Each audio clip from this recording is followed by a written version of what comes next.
So there was a play that took place last night in the playoff game between the Reds and the Giants that was something that I thought anybody who was keeping score at home, and particularly if you're an official scorer at some kind of level, you would be interested in this play. So we're going to take a look at that.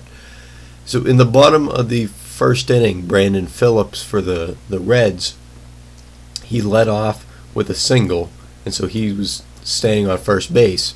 And then Zach Cozart came up next for the Reds. And so Cozart had a 1-2 count on him. And on the very next pitch, Phillips went. He went on the pitch, tried to steal second base. But it just so happened that pitch from the Giants pitcher, Ryan Vogelsong, he actually bounced the pitch in the dirt. And so Phillips was able to make it to second base pretty easily. And so that's the first lesson here, is that because Phillips was attempting to steal on the pitch, he still gets credit for the stolen base. If he was not going on the pitch, so if he was still standing on first base whenever the pitch had bounced in the dirt, and then he started to run towards second once he had seen the ball bounce, and he makes it into second base safely, then that would be a wild pitch. But because he was going before the ball bounced, he's credited with that stolen base.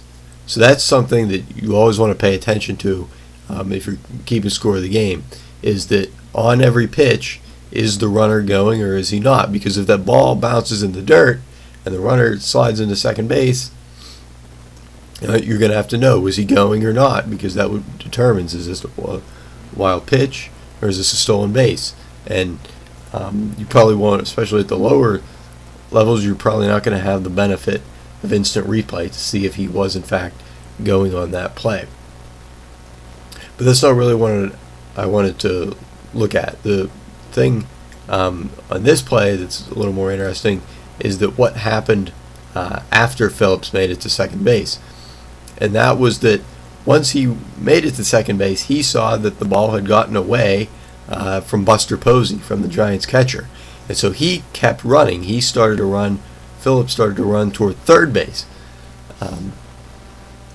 And so Posey was able to get over to the ball to pick it up, and he made a great throw down to third base. So the Giants third baseman, Pablo Sandoval, he was over covering.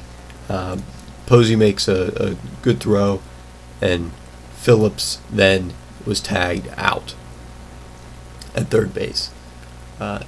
So the question here is what is this out at third base? What is that considered? Is he caught stealing? Because remember here, if Posey couldn't get the ball quick enough, or he didn't make as accurate a throw, Phillips would have moved from second to third on the wild pitch, not on a second stolen base. So should we really say he was caught stealing here? If had he been safe, he would not have gotten credit for a stolen base. And so basically the answer is no, and the answer for that is pretty much, or the reason for that is pretty much why I just described, is because he's not going to get credit for a stolen base. So why would we punish Phillips in a way, punish his stats, and say he was caught stealing? So then, well, if it's not caught stealing, what is it? Basically, it's nothing really. It's just a put out, and so Phillips would simply be put out with the catcher to the third baseman. So just a 2-5 out, and then of course again, Phillips, he's considered from having gone from first to second on the stolen base because he was running before that pitch bounced, and then the out at third base then would be a 2-5. And so then this is a great little, almost a game you can play about situations and odd situations and things going on like this. So what was our situation here? We have a runner on first base, and the catcher somehow mishandles the ball.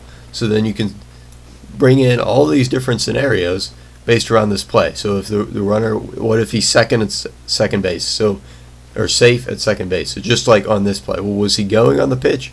Yes, he was going on the pitch. So he would be credited with that stolen base, as Phillips was. What if he didn't run until the ball reached the plate? Well, if he didn't run until then it would be either a wild pitch or a pass ball, depending on did the catcher miss it or did the ball bounce, or where was the pitch. So it could be one of those. What happens if the catcher throws him out at second base? Well, if he was going on the pitch and the catcher bobbles it and picks it up and he's still able to throw him out, it's still a caught stealing. But then if he was not going on the pitch, if he sees the ball bounce in the dirt, tries to run towards second, so had he gotten there and it would have been called a wild pitch, it's not a caught stealing again, it would be a put out. So it's not a caught stealing or a stolen base. And so you can do that with all kind of different situations. You can see one play happen and then think, well, what would have happened if this had changed, if he was safe instead of out, or something to that effect. So that was the play. Brandon Phillips, one stolen base and put out, not caught stealing at third.